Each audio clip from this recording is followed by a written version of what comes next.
Hello दोस्तों, नमस्कार। मैं हूं आपका रिकी कुमार और आप लोग देख रहे हैं एक्टिंग स्माइल अब। PS2 जो कि PS1 का दूसरा भाग है, जिस फिल्म को मैंने देख लिया और फाइनली मैंने इसी फिल्म को देखा और देख पाया। इसके अलावा मुझे चंगेज़ देखनी थी, मुझे बैड बॉय देखनी थी, लेकिन इन दोनों ही फिल्मों के शोज़ कैंसिल हो रहे थे और बैड बॉय तो बिल्कुल भी उसकी ओपनिंग यहाँ नहीं लगी। आजकल फिल्म देखना इतना मुश्किल हो गया है, इसके बारे में हम लोग एक वीडियो बनाएंगे अलग से। क्या बोलूँ यार, आजकल बहुत मुश्किल से फिल्म देख पा रहे हैं। तो चलिए, PS1 की पहले हमने चर्चा की है अपने चैनल में, तो इसीलिए अब PS2 की भी बात कर लेते हैं, क्योंकि ये फिल्म पूरी तरह से अब कंप्लीट हुई है। तो इसीलिए ये वीडियो उन लोगों के ज़्यादा समझ में आएगी जिन लोगों ने पहले फिल्म को भी देखा है और मेरे पहले वाले वीडियो को भी देखा है। और यदि आप लोगों ने PS1 का मेरा वो वीडियो नहीं देखा है तो उसे ज़रूर देख लें, ताकि आपको बातें पूरी तरह से समझ में आएँ। आज की इस वीडियो में हम लोग चर्चा करने वाले हैं कि ओवरऑल ये फिल्म कैसी थी, और क्योंकि वो आधा अधूरा कहानी था तो इसलिए हम उसको पूरी तरह से तो कह नहीं सकते थे। अब जो भी बात होगी इसी वीडियो में होगी, इसीलिए वीडियो यदि लंबी होगी तो दोस्तों इसे आराम से सेव करके रात को देखना, और पूरी वीडियो देखे बिना कहीं मत जाओ। और हाँ, वो वाली वीडियो आप लोग ज़रूर देख लेना। बाकी एक चीज़ और इस चीज़ के लिए बता दूं कि PS2 उन्हीं लोगों के काम में आएगी जिन लोगों ने PS1 का पहला भाग देखा है, जैसे कि मैं पहले भी कहा। बाकी कोई ऐसी ऑडियंस अगर इस फिल्म को पहली बार देखने के लिए चली जाएगी जिसने इसका फर्स्ट पार्ट नहीं देखा है, तो उसको ये फिल्म भी समझ में नहीं आएगी, क्योंकि फिल्म की कहानी ही ऐसी है। वो आधा है, ये पूरा है। तो चलिए चलते हैं, करते हैं इस पर बातचीत। और दोस्तों, आगे बढ़ने से पहले आप लोग को याद दिला दूं, यदि आप लोग चैनल पर नए आते हैं तो यार सब्सक्राइब कर लेना, बेल आइकन दबा के ऑल वाला नोटिफिकेशन क्लिक कर देना, क्योंकि मैं इस चैनल में आपके लिए लाता रहता हूं अलग अलग तरह की कंटेंट। कभी टीवी सीरियल की बात, कभी कोई और बात, कभी कोई और बात, इसलिए बने जरूर रहिएगा। तो इस फिल्म का जैसे कि मैंने उस अपने वीडियो में बहुत सारा जिक्र कर दिया है, तो बहुत सारी बातें इसमें कहने के लिए नहीं है। इसीलिए मैं बार बार कह रहा हूँ कि जो भी ऑडियंस इसको मेरे नया नया देख रही है, तो वो उस वीडियो को ज़रूर देखे, तो उसे समझ में आएगा। क्योंकि इसमें मैं उसको ज़्यादा करूँगा तो ये वीडियो बहुत लंबी हो जाएगी, इसलिए कोई मतलब नहीं है उन बातों को कहने जो मैं पहले ही उसमें कह चुका हूँ। बाकी आप लोग के लिए मैं फिर भी एक शॉर्टकट में इस चीज़ को बता देता हूँ कि फिल्म में हम लोग जैसे कि चर्चा करते हैं, चलिए उसी पर आते हैं। नेगेटिव, पॉजिटिव और ओवरऑल ये फिल्म कैसी है। तो सबसे पहले पॉजिटिव बात को करते हैं। तो पॉजिटिव बात में दोस्तों वही है जो मैंने उस पिछले वीडियो में रखी है, कि फिल्म जो पुराने समय की है, पुराने समय को दर्शाती है। चोल राजा जो उनका जो शासनकाल था उसको दिखाती है, और उन्हीं की ये कहानी है। तो जैसा मैंने कहा था कि उस समय को दिखाने में ये लोग बिल्कुल कामयाब होते हैं। फिल्म के जो दृश्य हैं वो देखने में बेहद खूबसूरत लगते हैं, तो देखकर एक अलग दुनिया में पहुंचने का एहसास होगा। ये बात मैंने उस वीडियो में भी कही है, इस वीडियो में भी कह रहा हूँ। तो ये एक शॉर्टकट में मैं आप लोग को बता रहा हूँ। तो वो सब चीज़ें बिल्कुल हूबहू इस फिल्म में कैरी करके चली गई है। जो पहले पार्ट में जो पॉजिटिव बात मैंने कही, वही चीज़ें इसमें भी कैरी करके चली गई है, तो वो एक अच्छी बात है। बाकी पॉजिटिव बात में इसमें इसको भी लिया जाए कि सारे कलाकारों का काम दोस्तों बहुत बेहतरीन है, बहुत ही उम्दा है। उन लोगों से जो करवाया गया है, या मैं समझता हूँ डायरेक्टर की जो इच्छा रही होगी, शायद वो लोग उनके उस इच्छा पर पूरी तरह से खरे उतरे होंगे। सारे के सारे कलाकार दिग्गज हैं और अच्छे हैं। इन लोगों की कला पर उंगली उठाने के हकदार हम लोग नहीं हैं, इसलिए मैं किसी एक को नहीं कहूँगा कि कोई कम ज़्यादा है। सभी के सभी अच्छे कलाकार हैं, सभी ने अच्छा काम किया है और अपने रोल में घुसे हुए हैं, कैरेक्टर में घुसे हुए हैं। वो उस फिल्म से लेकर के इस फिल्म तक, इसको भी मैं कहूँगा। और बाकी ज़्यादा डिटेलिंग समझने के लिए मैं फिर से याद दिला दूँ, उस वीडियो को ज़रूर देख लेना, तो आपको और अच्छे से समझ में आएगा। इसलिए मैंने कहा कि इसमें ज़्यादा कुछ कहने के लिए है नहीं, क्योंकि ये उसी फिल्म का आगे का भाग है। अब चलिए चलते हैं नेगेटिव बात की तरफ चलते हैं इसमें। तो दोस्तों, नेगेटिव बात फिल्म की ये है कि जो भी लोग, मैं आपको बता दूं कि जो भी लोग यदि विक्रम के फ़ैन हैं, विक्रम, चियान विक्रम की, जो कि ज़्यादातर हमारे हिंदी बेल्ट में उनके फ़ैन लोग हैं, इसीलिए वो लोग इस फिल्म को देखने के लिए उनके लिए ही गए थे। पहला पार्ट भी गए थे, जैसे कि मैंने भी बताया था कि मैं भी गया था। लेकिन पहले पार्ट में विक्रम का रोल बहुत ज़्यादा कम था।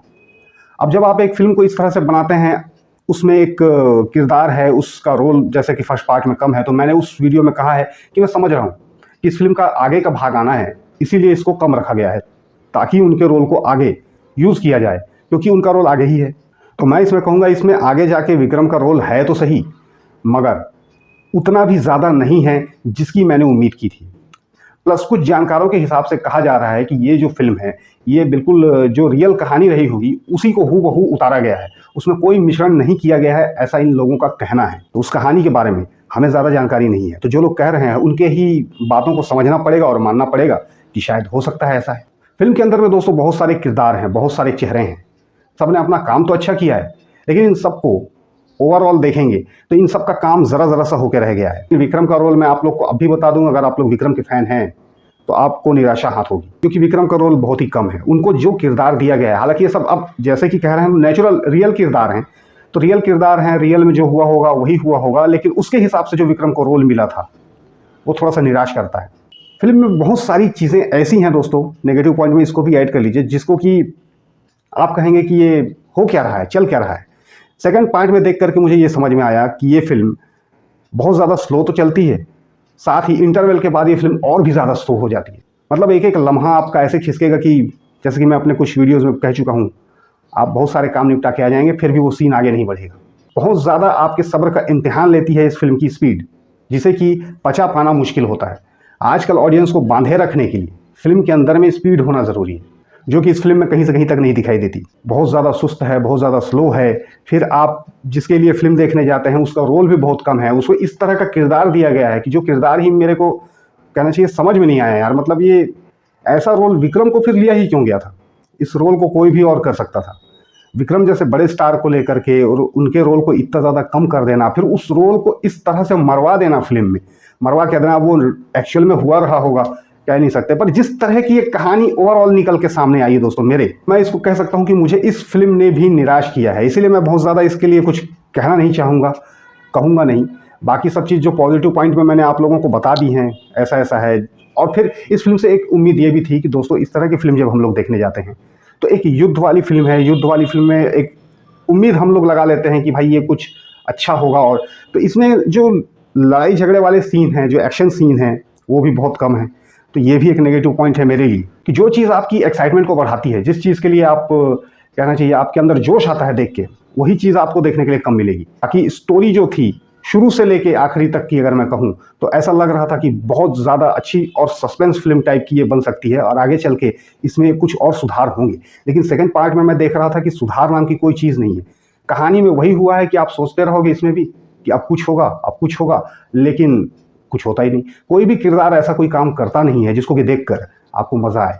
हर चीज़ इसमें आखिरी में जाकर के पूरी तो होती है, लेकिन फिर भी ऐसा लग रहा है कि बहुत सारी चीज़ पूरी हुई फिर भी पूरी नहीं हुई और एक जो कहना चाहिए ना संतुष्टि नहीं मिली। कभी कभी आपको कुछ ऐसा खाना मिल जाता है जिसको खा के पेट तो भर जाता है, लेकिन लगता है यार अभी मन नहीं भरा यार, और कुछ चाहिए था इसमें। कुछ उसी तरह की बात इस फिल्म के लिए हो रही है। फिल्म को थोड़ा छोटा भी किया जा सकता था दोस्तों, इसके लिए भी मैं कहूँगा कि फिल्म जो है बहुत ज़्यादा लंबी है, इसीलिए इस फिल्म को बर्दाश्त कर पाना, वो भी इतनी सुस्त फिल्म, और उसमें आ जाते हैं बीच बीच में कुछ बैकग्राउंड में चलने वाले स्लो गाने। जो स्लो गाने, जो बहुत ही प्रकांड पंडित होगा, म्यूजिक का जानकार होगा, उन लोगों को तो वो चीज़ समझ में आएगी, वो लोग शायद उस चीज़ को एंजॉय कर सकते हैं। लेकिन जो अभी की ऑडियंस है, मैं नहीं समझता कि उनके संपट पड़ेगी ये चीज़। तो वो गाने फिल्म को और सुस्त कर देते हैं। जब भी वो स्क्रीन पर आते हैं तो आपका दिमाग होगा कि कहाँ जाके मरूं मैं, ये वाली स्थिति होगी। क्योंकि मैं देख रहा था जैसे ही कुछ ऐसा होता था, जैसे ही कोई सुस्त सीन चलता था, लोग बार बार उठ के जा रहे थे, बार बार अंदर आते थे, बार बार इधर उधर जाते थे, कभी मोबाइल देखते थे, कभी कुछ करते थे। फिर फिल्म के अंदर में कुछ किरदारों की मौत भी ऐसे होती है जिसको कि देख के लगता है कि यार ये क्या चल रहा था इतने देर तक। मतलब अब भले ही वो सही में हुआ होगा, जो भी हुआ होगा, लेकिन मैं इसको कहना चाहूँगा कि पूरी फिल्म देखने के बाद मैं कह सकता हूँ कि इसको जो बनाने का तरीका है वो और बेहतर हो सकता था। ये कहानी बहुत ही भव्य बन सकती थी। जिस तरह की फिल्म भव्य दिख रही थी उस तरह की ओवरऑल मैं कहूँगा तो भव्य नहीं बन पाई है। और ये फिल्म ऐसी नहीं बन पाई जिसको कि आप बार बार देखना चाहोगे या इसके कुछ याद रहेगा आपको, ऐसा कुछ भी नहीं होगा। क्योंकि मैं जो जो चीज़ चाहता था वो मुझे मिल नहीं पाया। लास्ट में थोड़ा सा एक युद्ध का सीन जो आया, उसमें जो बीजीएम, उसका बैकग्राउंड म्यूजिक बजा, वो मुझे अच्छा लगा, वो मुझे थोड़ा दिलचस्पी जगा रहा था। लेकिन वो युद्ध सीन भी बहुत जल्दी ख़त्म हो गया। जितने देर हमने उस चीज़ को झेला है फिल्म को, उसके हिसाब से वो जो युद्ध सीन था, वो जो फाइट सीन था, जो लोग ऐसी चीज़ों को देखने के शौकीन हैं वो बड़े निराश होंगे। मतलब लगेगा कि ये क्या इतना सा, इसके लिए बैठा था मैं। वरना मैंने आधा अधूरा जब देखा था इस फिल्म का उस पार्ट में, तो मैंने इसकी तारीफ भी की थी क्योंकि मुझे सब चीज़ सही लग रहा था और मुझे एक उम्मीद थी कि आगे वाले जो पार्ट हैं उसमें जाकर के मुझे कुछ बेहतरीन और देखने को मिलेगा। कुछ तो ऐसा बनाए होंगे तब जाकर के इसका नेक्स्ट पार्ट आ रहा है, इसके अंदर ये सब तैयारी चल रही है भाई, ये एक उम्मीद मेरी भी थी। लेकिन देखने के बाद दोस्तों पता चला कि यार ये तो मतलब खोदा पहाड़ और निकली मक्खी, वो भी मरी हुई। सबसे ज़्यादा निराशा हुई दोस्तों मुझे, अगर पूरी फिल्म देखने के बाद मैं बात करूँ, क्योंकि ये फिल्म अब पूरी हुई है। अब इसको हम फाइनल कह सकते हैं कि ये एक अच्छी फिल्म थी या नहीं थी। तो मैं बाकी लोगों के हिसाब से नहीं कहूँगा, किसी किसी को ये फिल्म पसंद आई होगी और हो सकता है बहुत सारे लोगों को भी पसंद आई होगी, लेकिन मुझे पसंद नहीं आई। मेरे उम्मीदों पर पूरी फिल्म खरी नहीं उतरी। फिल्म को देखने में कोई बुराई नहीं है, वन टाइम वॉचेबल फिल्म है, मैं यही कह सकता हूँ इसके लिए। एक बार देखो, अपना कुछ इतिहास वृत्तांत जानना हो आपको तो एक बार देखो, यदि ये भी सही में डला है, सही सही डला है तो, अन्यथा तो फिर पूरा ही टाइम वेस्ट है। जो भी आशाएं थीं, जो भी उम्मीद थी मेरी, वो सेकंड पार्ट ने धो के रख दी और बहुत ज़्यादा निराश कर दिया। इसलिए मैं इसके बारे में ज़्यादा बात भी नहीं कर पा रहा हूँ। मैं सोच रहा हूँ कि मैं आखिर कहूँ तो क्या कहूँ, वरना अगर सच बात कही जाए तो ये फिल्म बहुत ही भव्य बन सकती थी दोस्तों, बहुत अच्छे से बनाया जा सकता था। लेकिन और ये भी सुनने में आया कि मणिरत्नम ने ये आखिरी बनाया है, इसके बाद वो और फिल्म भी नहीं बनाएंगे। तो जिस हिसाब से उन्होंने तैयारी की थी, जिस हिसाब से कर रहे थे, उसके हिसाब से मुझे लगा था कि भाई आखिरी है तो अपनी, हर कोई सोच रहा था कि वो ऐसा कुछ कर जाएंगे कि भाई हमेशा याद रहेगा। लेकिन अफसोस कि वो चीज़ हो नहीं सक रही है। और दिखाने का तरीका है, आपके पास सब चीज़ अच्छी थी, हर चीज़ अच्छा था, लेकिन जो बनाने दिखाने का तरीका है वो बहुत ज़्यादा निराशाजनक है। और जैसे कि जो किरदारों के बारे में मैंने कहा कि इनकी जो मौतें होती हैं, जैसे कि विक्रम का भी जो मौत दिखाया गया है, यार ये मुझे बिल्कुल पसंद नहीं आता। ये रियल में भी हुआ हो तो ऐसी रियल की तो मैं कहानी भी ना बनाऊँ। मतलब ऐसी मौत, मैं सोच रहा था कि कोई अच्छे युद्ध में जाकर के उनकी होगी, लड़ाई होगी, उसमें कहीं कोई मरता है तो समझ में भी आता है। लड़की के हाथों, लड़की के चक्कर में वाली जो मौत होती है ना, जो बाजीराव मस्तानी वाली हालत, तो सब मुझे जमता नहीं, मेरे संपट नहीं पड़ता हूँ। आप लोग कहोगे कि तू अजीब आदमी है, तो यस हाँ हूँ। तो विक्रम की मौत ऐसे ही हो गई। ऐश्वर्या राय की खुद की भी जो मौत होती है वो भी एक ऐसे ही दिखाया गया है कि वो भी खुद जल समाधि ले लेती है, और उसके बाद एक और ऐश्वर्या राय का डबल रोल है इसमें। तो वो जो रोल है उसका भी जो मौत दिखाया गया है, जो इसके पीछे पूरी कहानी बनी हुई है, उसको भी देखोगे तो लगेगा कि यार ये क्या हो, ये तो आई और चली गई। ऐसा क्यों? कुछ किरदार, कुछ सीन जबरदस्ती के खींचे हुए लगेंगे आपको। तो इसलिए ये सारी चीज़ों को अगर पूरा देखा जाए तो मैं यही फाइनल में कहूँगा कि मेरे हिसाब से तो ठीक नहीं लगी भैया मुझे फिल्म। बाकी आप लोग अपनी राय दे सकते हैं दोस्तों, मैं इसके बारे में और ज़्यादा नहीं कहूँगा। मेरी वो वीडियो देख लेना आप पहले वाली, तो आपको कुछ और समझ में आए। बोलने लायक ही कुछ नहीं मिल रहा है यार मुझे, क्योंकि बहुत ज़्यादा निराश हुआ मैं। ऐसी चीज़ें होनी नहीं चाहिए। मैं कुछ अच्छा एक्सपेक्ट करके जाता हूँ और सोचता हूँ कि कुछ अच्छा देखने को मिलेगा, लेकिन इतनी इतनी सारी चीज़ें करके, इतनी मेहनत करके, इतना खर्चा करके लोग इस तरह से गिरा देते हैं अपनी ही चीज़ों को, तो वो कुछ समझ में नहीं आता। बाकी आप लोग को तो क्या करना है क्या नहीं करना है, इसके मर्ज़ी के मालिक आप लोग हैं। आप लोग को देखना है ये फिल्म तो देख सकते हैं, नहीं देखना है तो कोई बात नहीं। बहुत ज़्यादा कुछ बड़ा नहीं छूटेगा आपसे।